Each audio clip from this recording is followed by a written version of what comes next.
Hey, what's going on, everybody? This is Tyrone back with Tech Life, and let the games begin.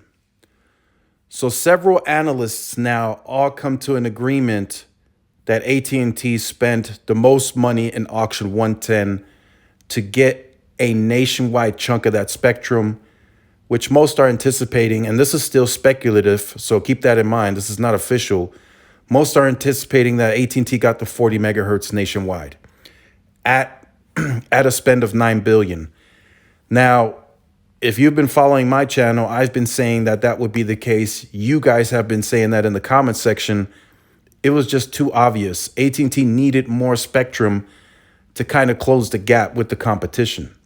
And that's why I started the video off with let the games begin, because now we have somewhat of an understanding. Again, it's not official, but it looks like in total mid-band spending, AT&T will settle at around $36 billion spent on total mid-band holdings.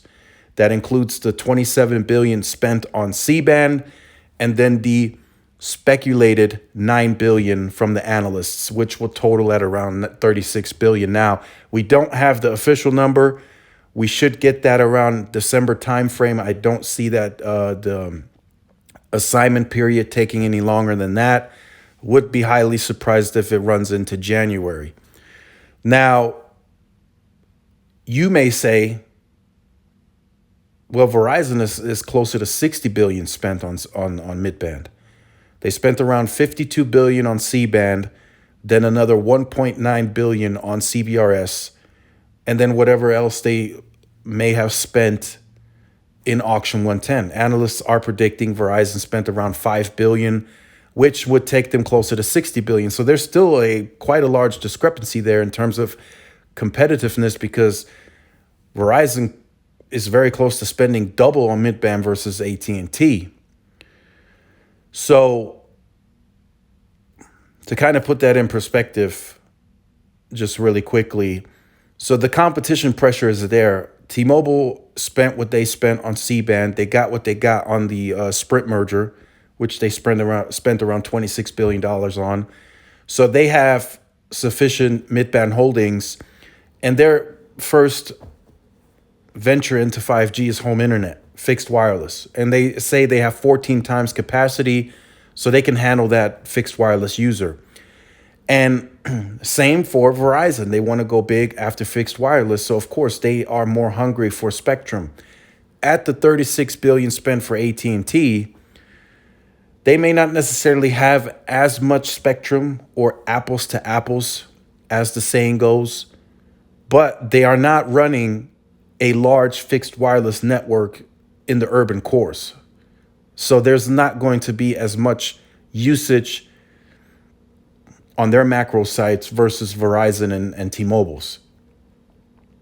Remember, AT&T is going big on wireline. Fiber is their go-to in the urban core.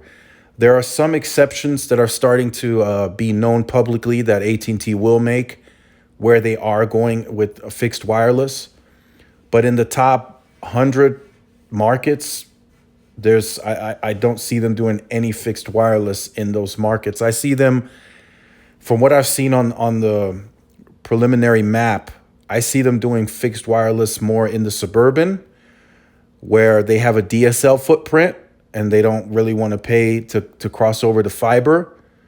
And then in the rural environment, where the spectrum is sufficient enough, there's adequate backhaul, and they could do it without hurting the network. But on the performance metrics in the urban core, AT&T will be fine.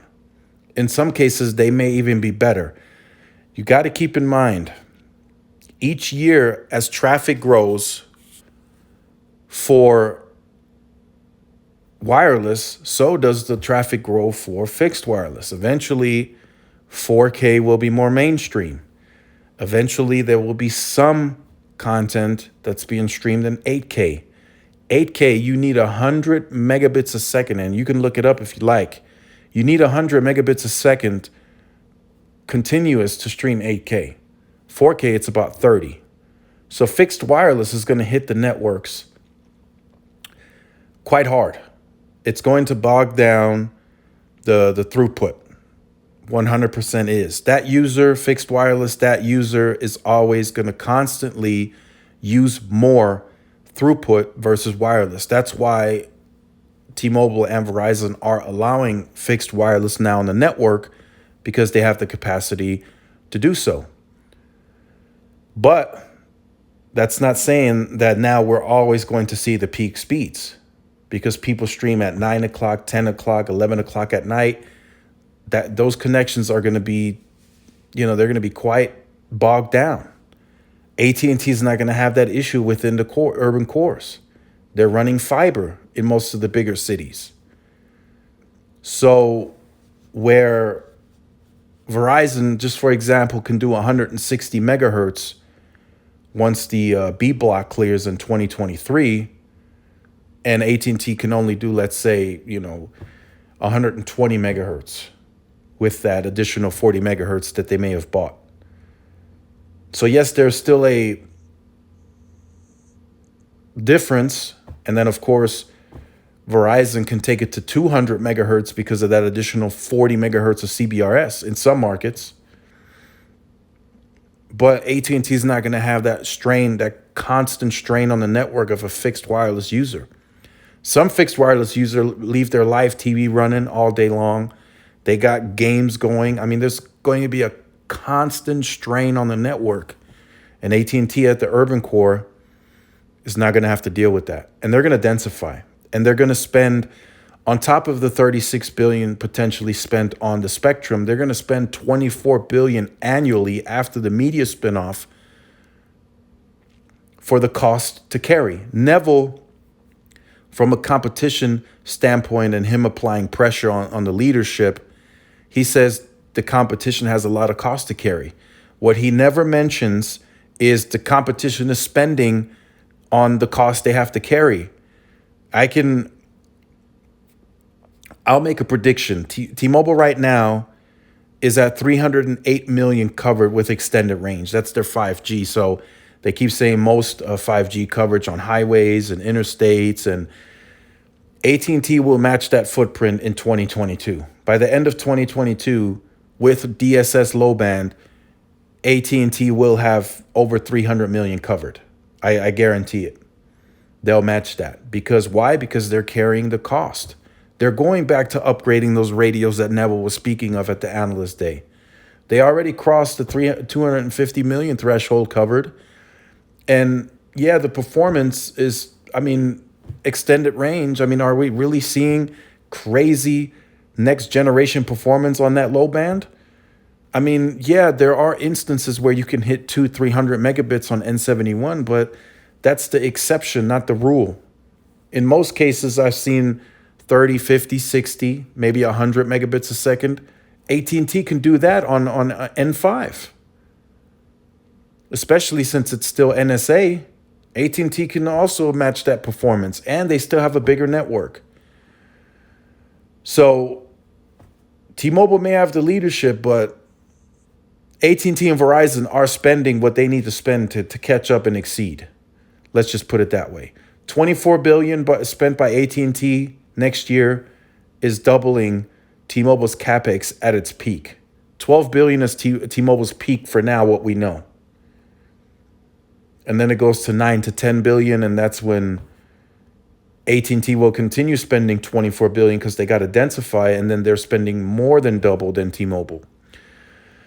So I just wanted to make this video, get that out the way. AT&T is set to get the most spectrum in that auction. I think that's going to happen. I have no doubt. I'm sure you guys won't have any doubt. They just needed this. So let me know what you think about this in the comment section down below. I look forward to reading your comments. Again, don't hold your breath. I know T-Mobile has the leadership, but trust me, man, AT&T, Verizon are spending what they need to spend to upgrade those baseband units, to upgrade those older radios, to get the newer panels up. They're doing it. And that's something that Neville never talks about. He always says, it's cost to carry. It's cost to carry. Well, $24 billion is not enough. That's a lot of money. And they're going to be able to do it. And they're going to be able to accelerate. And I'm telling you right now, the end of next year, that 5G footprint AT&T will cross 300 million covered with DSS. And then they're going to be right on par with T-Mobile. T-Mobile may be a little bit ahead still, maybe like 315 covered million, but eventually, virtually, and from a noticeable standpoint, you won't notice the difference. Everywhere you'll go on AT&T, you'll have 5G just as you will on T-Mobile. Yeah, there might be a couple of areas now where there is a distinguishing factor, but that's not going to be on a larger scale. You're going to see the logo, the symbol on both. So again, let me know in the comment section down below how you feel about this. Make sure you guys like, share, subscribe to the channel for more updates and interactions. Make sure to follow my social media outlets for more updates and interactions. Thanks again for watching. See you guys in the next one. Peace.